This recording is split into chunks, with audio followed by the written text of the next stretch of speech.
Welcome to Art Ed Radio, the podcast for art teachers. This show is produced by the Art of Education University, and I'm your host, Tim Bogatz.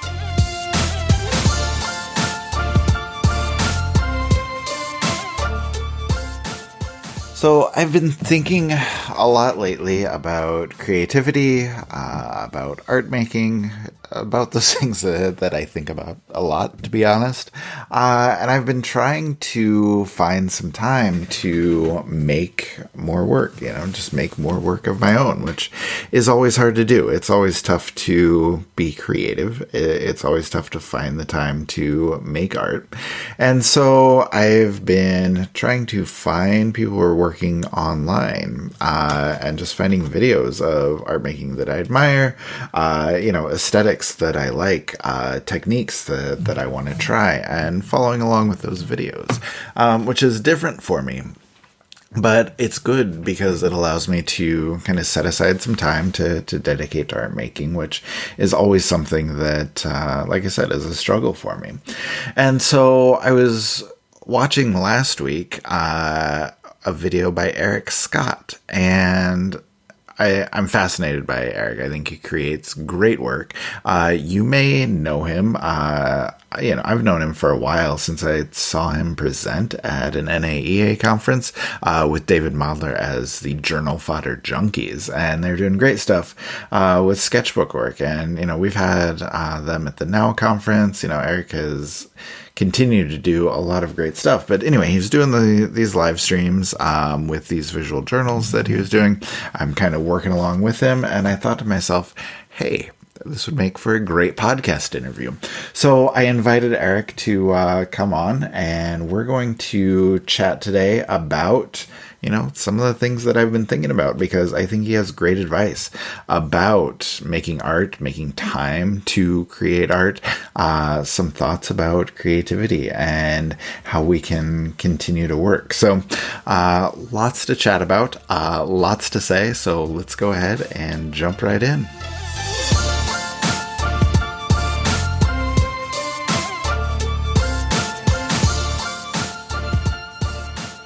Eric Scott is joining me now. Eric, how are you? I'm doing quite well. Thank you so much for having me here. Yeah, thank you for coming on. I'm very excited to talk to you. I think there's a lot that we can cover, a lot I want to chat with you about, but I think we should probably start with the most important topic, which is glue sticks. I was watching one of your live streams last week, and you mentioned that a lot of people really don't like glue sticks, and I have to admit that I am one of those people.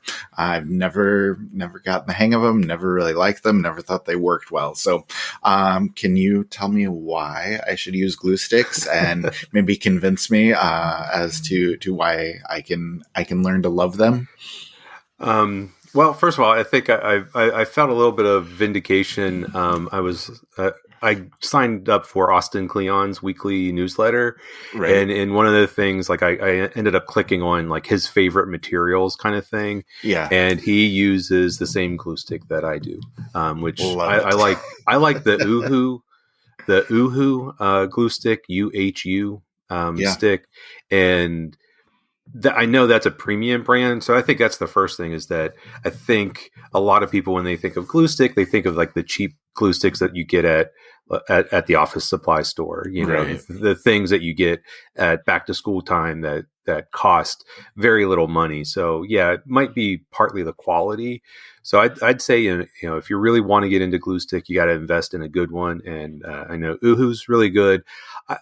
I've used Elmer's glue sticks with my elementary school kids, and they always seem to work pretty well. But I think it's the way people use it. And when I was teaching elementary school, I remember demonstrating to, I think it was second graders, how to use a glue stick, because we were going to glue artwork to a backer paper, and kind of mount the piece of artwork. And I remember showing them how to cover the entire back. And I had this little kid pipe up, and they're like, well, that's not the way you do it. I'm like, well, what do you mean? And he said, well, my teacher just, talking about their classroom teacher, their second grade teacher, she just puts a big X on it. And I'm like, well, okay, that might work in your classroom, but I said, we want this to stay on. We don't want it to fall off. So you really need to do it that way. So I think that's part of it, is that people they do that. They put the big X on it, or they put a big dot right in the center of what they're trying to glue, and then it falls off. And it's like, well, you got to glue the whole thing. So what I do is like I said, I use a quality glue stick, but then I also, use a scrap paper, so that way I can spread the glue to the edge of what I'm gluing. And that's the other thing, is like, if you're working on top of something and you're trying to spread the glue, you get real careful around the edges so you don't get a lot of glue there. And so of course it's going to kind of peel off. So having a scrap paper, actually I have a little blank sketchbook, one of the free ones that I got from like the National Art Ed conferences one year. Yeah. And it's, it was thinner paper, and it's not something I would use, but it makes a great glue pad. And I've actually used it for like 10 years now, and it has all this glue built up. And so even when I'm traveling, like, glue sticks are great for travel because they're not liquid, so they don't get confiscated at the airports whenever we can fly again. And I just use scrap paper. So like if I'm out and about, it's like I just grab a newspaper or some junk mail or something, and just use that as scrap paper, and tends to work pretty well. I have artwork that's 20 years old and older that I use the glue stick on. It's still sticking. So Nice. I love it.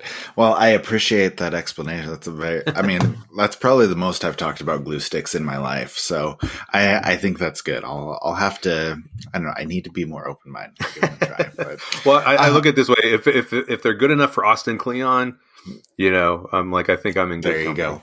There you go. Cool. I also wanted to ask you about those live streams, which brought about that first question. You've been doing this whole series throughout the month of May here, and you're going to have them going for a little bit longer. Can you talk about kind of what you're doing during those live streams, like what people can expect when they're watching them, where they can find them, like how they can tune in? Mm-hmm. Yeah, I started doing live streams. Well, I've been kind of doing live streams on and off over the last year. Mm-hmm. When the pandemic hit back in March in 2020, everything stopped. Everything got canceled. Everyone was stuck at home. So I just said, I'm going to start doing live streams. And so I've kind of done that. I've done different series. So the series now, I just wanted to kind of get into something. And I had this little journal, this little sketchbook. And I bought it like 2 years ago, and it was still in its wrapper. I had never used it. And I was just like, okay, I need to use this. I need to do something with it. It's one of those things where it's like, sometimes you save stuff for like a special occasion, and then that you just always like, well, I'm not going to use that now. I'm saving that. I'm saving that. Right. And so I just finally said, I'm going to dive into this. And I haven't done any live, I have been doing like weekly live streams, but I haven't done like month-long live streams, which I did back in like September and October. Mm-hmm. And so I thought, well, let me go ahead and just turn this into a live stream and just pop in every day. So I go live every day on Facebook. That's where I live stream. And it's on my artist studio page. So it's the Eric Scott art studio page. That's what it's called. And so I go live on there at 3 p.m. Every day. That's Eastern time. And I started it this past Monday, actually, and started, what was that, the 3rd. And then I just was working in it. And the nice thing is it's a small book. I'm used to working in really large 11 by 14 inch journals. And this journal is 3.5 by 5.5. Oh, wow. So it's like, it's small. And so I thought like, well, let me try to approach it a little bit differently since it's such a small, intimate space. And so every day I just kind of work in it. And so that way, if you watch all the live streams, you can just kind of see how I'm slowly building up in it. So it's really just me kind of working through stuff. So it's probably something that I would do maybe normally without a camera on me. But the fact that I have a camera and people can tune in, I just sort of explain and talk about what I'm doing, why I'm doing it. When a thought comes up, I talk about that. And so I just really talk about my, like, it's all about my working process, but also like my thought process as I'm working through it. Yeah, and And I was going to say, I'm sorry to interrupt, but yeah, that's fine. I think that's what I like about watching those live streams, because I think for a lot of people, they don't know how to work in a visual journal, like how to do things in depth. There's not a lot of understanding about the process. And I think you're kind of demystifying that. And so I think when you talk through, hey, this is what I'm thinking about right now, or these are the steps I'm taking right now, it's really helpful for people to kind of see and listen in on what your thought process is. And like I said, it makes it a little bit more approachable for people. Well, yeah, and I think a lot of people just have this these misconceptions and myths about artists and about creativity and really what it is, and that and so I think just sitting down and kind of talking through it. And the Yeah. real big difference with this journal is that I have a theme. Typically when I work in my big visual journal, that's my everyday journal. I just work in that, and I just with the big journal, I just kind of work in it and I document what's going on, what I'm thinking. But with the little journal, I wanted to have a theme. And so that's the other thing, is trying to engage with that little journal in a different way than I do with the big journal. Cause it's kind of like, if I'm going to do it exactly the same way, then why am I doing it? It's like, I'm not pushing myself. So, it kind of, the little space gives me some permission to kind of try things in a slightly different way. I mean, I'm still using the same materials and a lot of the same techniques and such, but just really trying to approach it in a slightly different way. So my hope is that, I'm going to be doing this every weekday at 3 p.m. and just work on it for about 45 minutes to an hour. And then if people want to tune in, they can either kind of follow along and kind of use what I'm doing as inspiration and kind of trying their own thing, or they could come and just work on whatever they want to work on. And, just kind of giving people some time, like, let's get together and make art, and you can kind of follow along with me, or you could completely do your own thing. So it's on Facebook, but then I record it and then I post it on YouTube, because I know there are a lot of people that aren't on Facebook, and I have several students of mine that I know aren't on Facebook. So I like to put stuff up on YouTube, so that way anybody can kind of see it. And get to it on their own time, which I think can be beneficial. Yeah. So next question I had for you is more of a big picture thing, just about visual journals in general. I know you've been working on visual journals for years now, for decades now, we could probably say it. So I guess, like, what intrigues you so much about visual journaling, and why is that certain form of art making just kind of been able to hold your interest for so long? Well, I mean, I was introduced to visual journals more than 20 years ago now, so it has been a couple decades that I've been working in them. But before I got into visual journaling, I always kept a sketchbook. Yeah, and I think a lot of artists, have sketchbooks, and I can find sketchbooks from when I was a kid. But when I got into college, I got like what I consider my first real sketchbook, the 11 by 14 inch hardbound book. And so I always sketched and I always drew. And then when I was introduced to the visual journal, just something really clicked, because it's one thing to kind of sketch and draw and write in a sketchbook, but I really felt disconnected from the art making. And so I really got into visual journaling because it was a way for me to consistently sit down and make art. And I didn't have to go into my studio and have a big canvas. I could actually pull out my journal at the coffee table while I'm watching TV.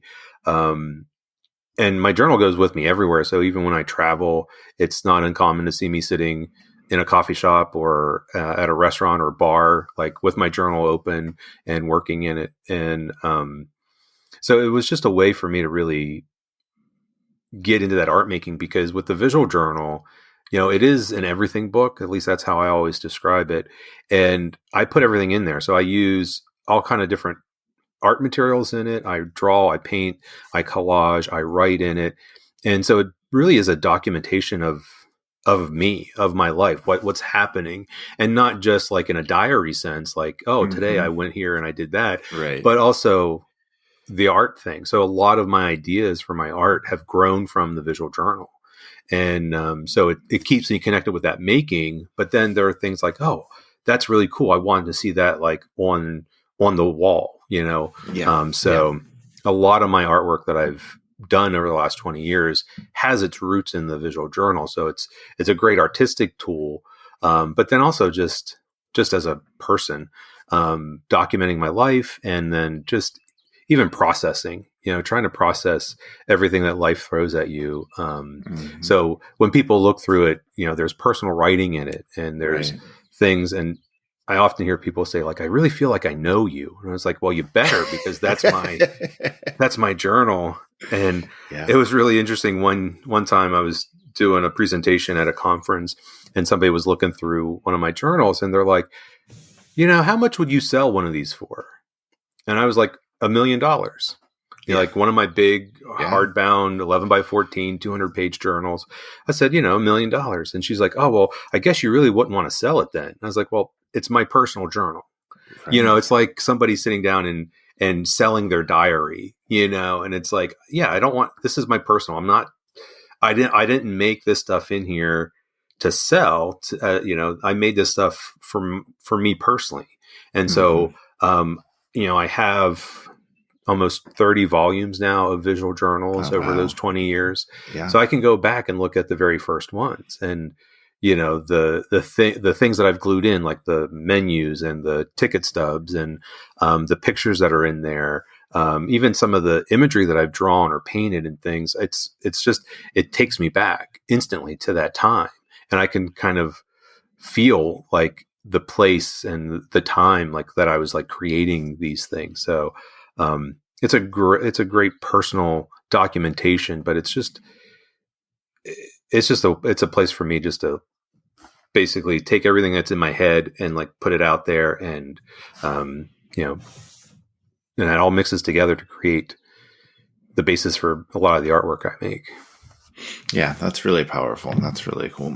I also wanted to ask you, I guess, just about the look of your art. One thing that, I've always loved about your art making, what I see from you, maybe just your aesthetic, if we want to call it that, is just how much you love to layer. You talked about collage and gluing menus and ticket stubs and all that kind of stuff into your journal. Like, how did you come to find yourself working like that?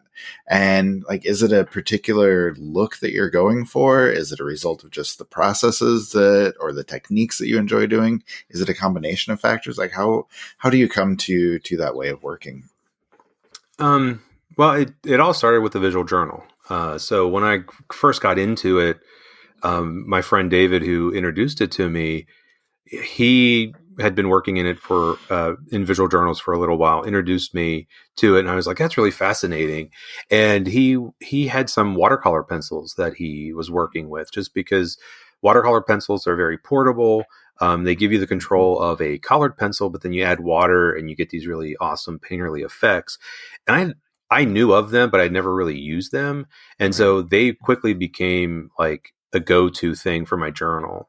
And when I first started using them in the journal, it was more like using it like a crayon to fill in a space or to color something in and paint water over it to give it a painterly effect, but really wasn't about layering. But I really quickly discovered the possibilities with layering. And as I started building the way I was working in the journal, because I went from being a person who drew all the time. I mean, I love to draw. That's how I came to art, was as a little kid, was I drew.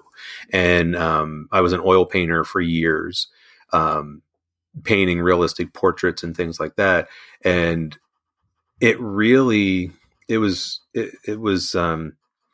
so to get into this like new world of visual journals where I'm using collage and watercolor pencil, it was just something very different for me. And so it wasn't very natural at first. And then just by working at it, exploring it, trying out different things, I started developing this way of working. So I developed this process that allowed me to really start to layer stuff. And that, over the last 20 years, that's really evolved. So when I look back at the artwork and the visual journals from 20 years ago, when I first started, they're so different than what they are now. And so now I think with the layering process, it's I love that slow buildup, and I think that's part of it. Yeah. And I think of it like life. Like I recently did some things where I was working through some artwork, and I was sharing some of my thoughts with. I think I did it as kind of like a recorded video and posted up on YouTube. But I kind of feel like a lot of times when I'm working, it's like I'm documenting a memory or documenting life and thinking about it like in terms of showing time, but it's all built up on top of it, each other. So thinking about how that first layer, if it has texture, and how that starts to show through the second layer and then the third layer, and then how these layers start to build up and they influence and affect each layer. It was really interesting. I recently started working back with acrylics because most of my mixed media work is watercolor pencil, collage. It's a lot of very transparent materials.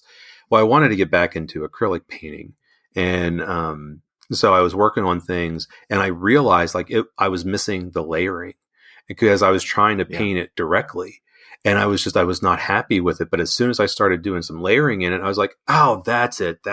I felt more at home with the layering. And I just think you're showing what's underneath. And it's kind of like, when you think about yourself, like where you are in this moment, you're this culmination of all this experience, all these memories, all these thoughts that have come before you. And so when you think about a specific time in your life, you probably don't envision like a photograph of that time. You're envisioning, sounds and colors and images and like these flashes, and it's sort of like this big sort of layered conglomeration of things. And so I think that's part of it, that there's an implied history with the layers. Yeah. And so some of the stuff gets covered up, it gets obscured, but some of it shows through. And even if some things totally get covered up or get obliterated, it's like it was there and it helped inform the way this piece of artwork was created. And it gives that piece of artwork this kind of history that I don't think would happen if it was just directly painted. So I think that's why I like the layering. At least that's what it's come to mean to me. And that's probably, as an artist, it's probably how it was, because it was a slow, gradual evolution. It wasn't like I sat down 20 years ago and had all these ideas. It was just, I was fascinated by the process at first, and then got into that process. And it's like imagery. I think a lot of artists, another misconception I think a lot of people have of artists is that they have an idea, they sit down and they make that idea. But I think a lot of artists have an inkling of an idea, or there's a process that they like, and then they sit down and they start making stuff, and then they figure out what it means. So for me, if I'm working with a certain imagery, like with the layering, that ends up giving a very specific, like you called it, an aesthetic. It wasn't until here recently that I really figured out, like, oh, that's what really intrigues me. That's what I think I'm really trying to get at, like that idea of that implied history. I had to work years and years to kind of get to that. And I think, and it always evolves, but it's not like I sat down and had that thought first, and then I'm like, let me figure out how to do this. Sometimes that's the way art happens, but I think more often than not, there's an inkling of something, and then we work at it, and then we figure out what it really means to us and why we keep coming back to that. So yeah, that's a great way to put it. I think that's a fantastic analogy, just with the idea of memories and layered memories and the implied history. Like I'm going to be thinking about that for a while. Like I think that's really smart. I really like that. And actually, like, one of the reasons that I love doing the live streams is that I talk this stuff out, because that phrase, implied history, I have never used that phrase before, as far as I know. So this is like, talking to you right here was the first time that phrase came up for me. And all of a sudden I'm like, oh, that's a phrase that I like now. I'm like, yeah, is that going to then go into my journal? Am I going to think about that? So I think that's another, going back to the live streams, why I'm doing the live streams is that personally, I love sharing my process with people. I'm a teacher. I'm an educator. I love sharing that with people. But part of it is just a selfish reason, is that it helps me think things through and talk things out. So thank you for that. Okay, so you just mentioned being a teacher, which is a good segue for me, because I wanted to ask you, you used to work as a teacher, so you know the struggle that it can be to find time to create, to find time to make art. So I guess what recommendations do you have? Like, how do you do it? How do you find time to create, to make time to make your art? And what advice do you have for people who are struggling themselves to kind of find time to create or find time to make their art? I think it's one of those things where a lot of folks I've heard over the years, like, oh, I just don't have the time. And I always go back to I don't even know if it's a famous quote, if somebody famous said it, but it's that notion that we give priority to the things that we find that are priorities.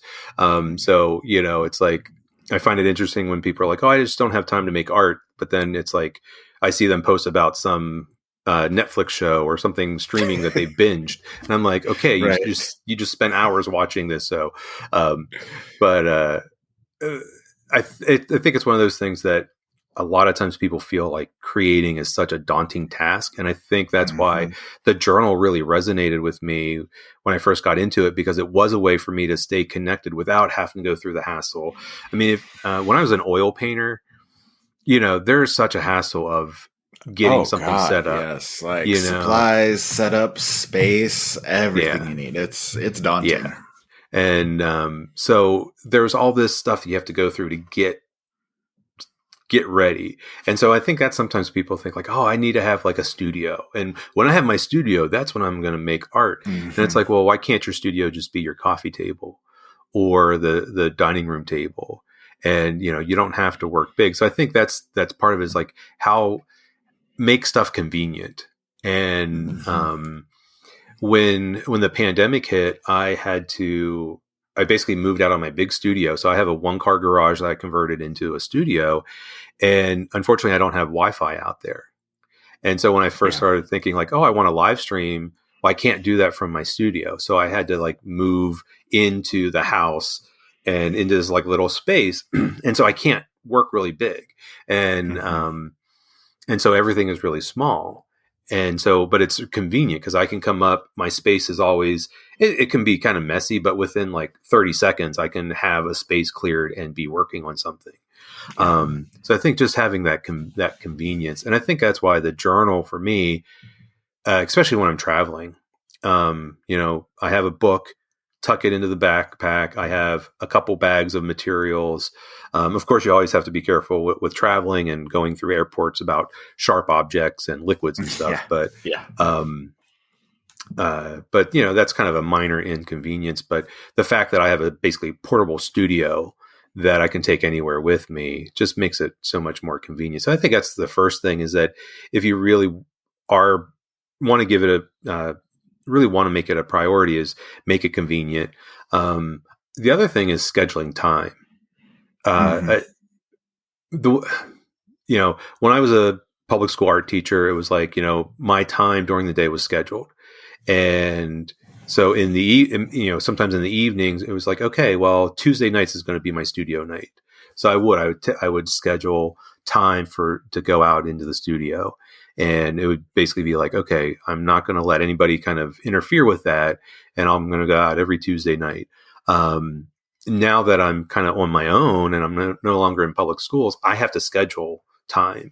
And if I don't schedule the time, I mean, there for a while, last year in 2020, I was just teaching so much online, and then I was doing a few things in person, and I just wasn't making art. I wasn't doing my own art. So I got totally out of it because I had overscheduled myself to do all these other things that I didn't schedule myself enough time to do art.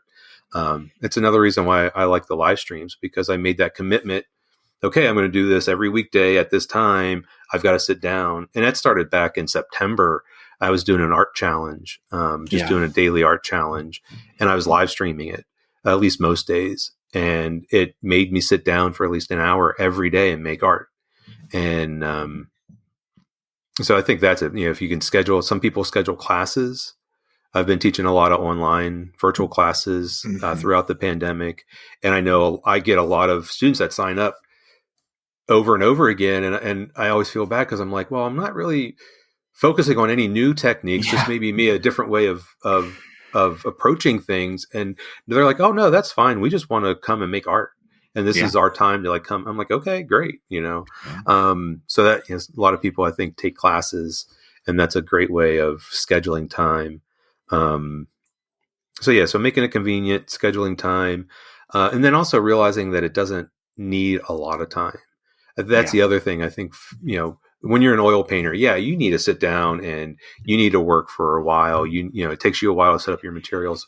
But if you have something that you can pull out in 30 seconds and you could sit down for 15 minutes, it's amazing if you just work 15 minutes a day, how Hmm. that adds up. Hmm. And when I was teaching, I would do that. I would leave a piece of artwork or my journal out open on my desk.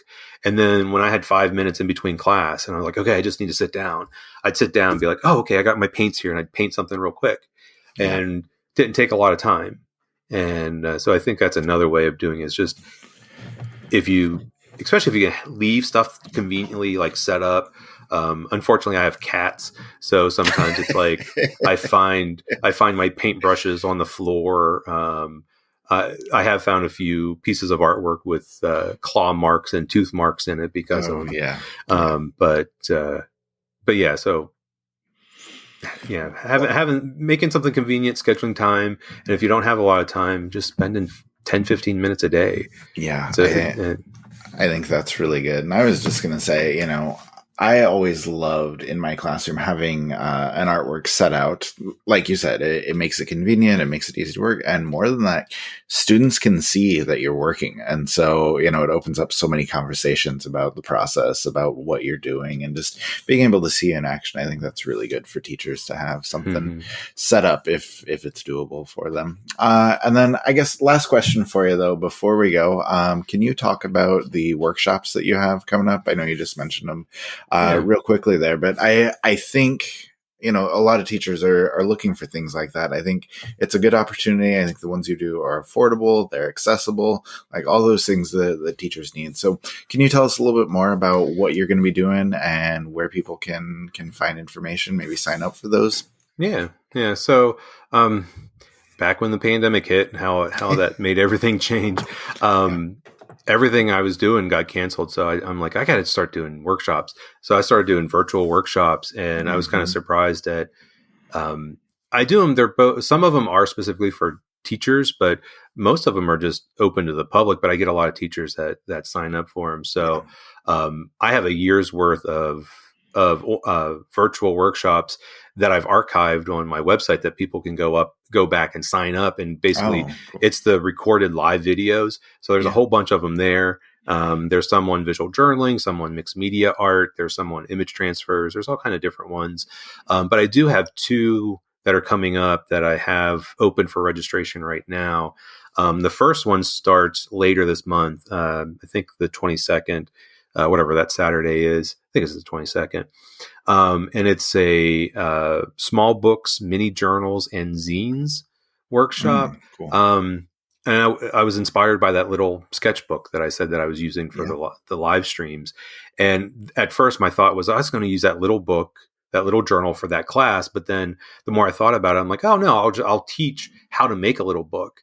And so that class is a six-week class. It meets every Saturday for it's a live Zoom.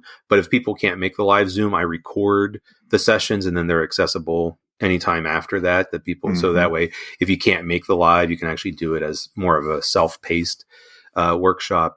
But that's all about working in little sketchbooks, creating little books, and making little zines, and just doing that like kind of a more mixed media approach. So starts at like I said, the 22nd, goes through June. It's a 6-week class. And then I do have one that I specifically for art educators. I do a lot of work with organizations, schools, school districts on teaching choice-based art. And I know a lot of teachers are thinking about how to make that transition. They might be like doing very, very teacher-directed projects, but really are interested in opening up their curriculum and their practice into more choice-based areas. But I know that can be a very daunting task. It can be very kind of overwhelming, because I think a lot of times people are like, oh, well, choice-based, that's like a total free-for-all. Kids just get to do everything, and they're running around like crazy, flinging paint, doing this and that. And it's like, well, it doesn't have to be that way, and there are ways that you can take projects that you do already, but open them up to be more student-directed.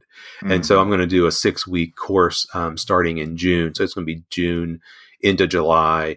For art educators, that's all about experiencing what a choice-based, at least projects are. So there's going to be like 6 different, again, it's a 6-week class, but there's going to be 6 different kind of, I don't want to say projects, but ideas shared. And each week will focus on a kind of a different material. One week it's paper sculpture, another week it's clay, just to kind of, so that teachers can be the student and come and experience what something that's more choice-based is. And so that one's called Authentic Making in the Art Room. I think that's what it's called. And like I said, that one starts in June. I can't remember the exact dates, but all the information is on my website. So my website is ericscottart.com. And then I always share on social media as well. So I'm on Facebook and Instagram. And it's... most often you can find me, my handle, my username is emscottart. So at emscottart. That's Instagram, Facebook, Twitter. Perfect.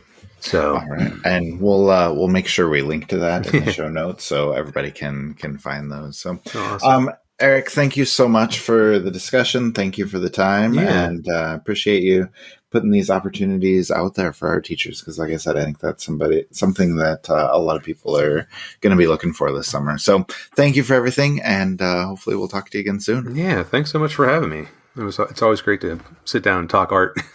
Of course. All right. I really appreciate Eric coming on and chatting with me for a while. I know that ran a little long, but I think it was a really, really good interview.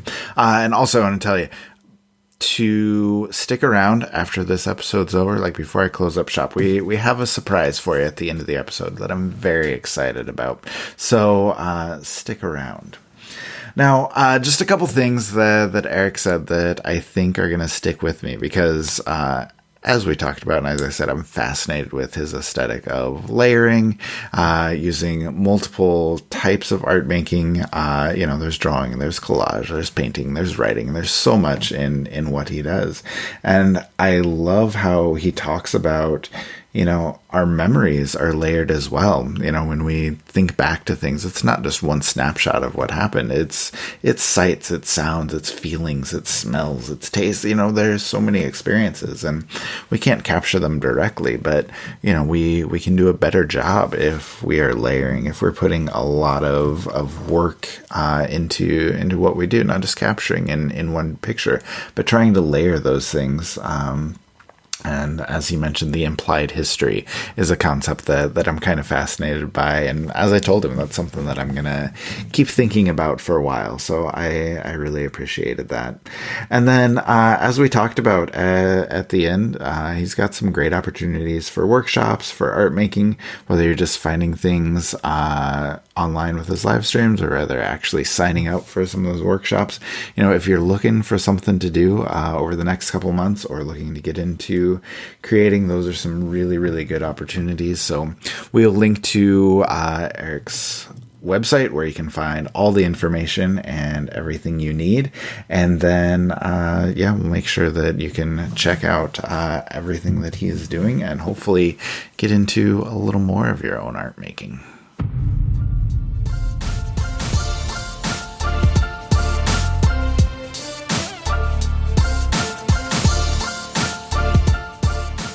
Art Ed Radio is produced by the Art of Education University with audio engineering by Michael Crocker. Thank you for listening, as always. And as promised, we have something exciting for you. Over the past few months, we have been working on a new podcast, and it's called The Art of SEL. It's all about social and emotional learning. It's not going to be a weekly podcast where it goes on forever like Art Ed Radio and Everyday Art Room. It's a little bit different. It's going to be a limited run series. We have 8 episodes, hosted by Jonathan Jurovich, who has been on this podcast multiple times. You've seen him at webinars. You've seen him at the Now conference. He does so many incredible things, but he's been working with social and emotional learning for a long time.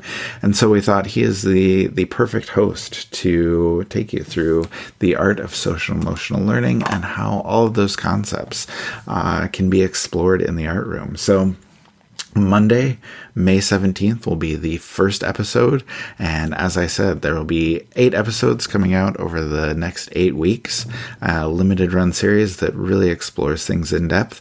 And as we leave here, we're going to leave you with a preview trailer to see what the show is all about. And you can look it up on Stitcher, on Spotify, soon to be on Apple Podcasts, or whatever your favorite podcast app is. Subscribe to it, and I think you're really going to enjoy it. So here is the preview for The Art of SEL. I think that the art room has often been a place where you can explore social emotional learning, but it's also a place where you have to be aware of where your students are coming from, because art is something that does not always feel comfortable to every child. It means that they're putting themselves out there in a new way.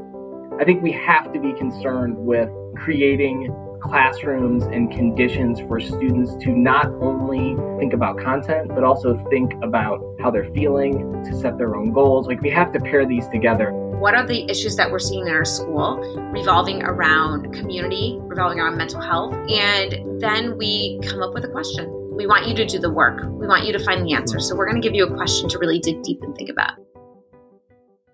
What is social and emotional learning? Why are our emotions, relationships, and decision-making processes so important? And how do we explore these topics in the art room? These are the questions I want to answer in this podcast, The Art of SEL. This will be a podcast about social and emotional learning, but it'll be about so much more than that. My name is Jonathan Jurovich. I'm an elementary art teacher in Columbus, Ohio. I was selected as the 2018 Ohio Teacher of the Year and a finalist for National Teacher of the Year. I am the host of the digital drawing series Drawing with Mr. J, which explores emotional intelligence through drawing. And I'm a parent of 2 lively and creative young kids. Over the course of 8 episodes, I will talk with art educators from diverse contexts and teaching levels, as well as experts in the field of SEL, about what drives them, inspires them, and connects them to this work. We will learn together through these conversations. I know that the art room provides ample opportunities to foster discussions and build relationships, but I also know that starting those challenging conversations is difficult. Being vulnerable is difficult. But in this podcast, we're going to dive in. I would say social emotional learning isn't one more thing. It is the thing. I think it's the thing. And I think if you miss social emotional learning, you have lost your students. I'm Jonathan Jurovich, and welcome to The Art of SEL. The Art of SEL is a production of the Art of Education University. Please subscribe on Apple Podcasts, Stitcher, Spotify, or wherever you get your podcasts. And check us out at theartofeducation.edu.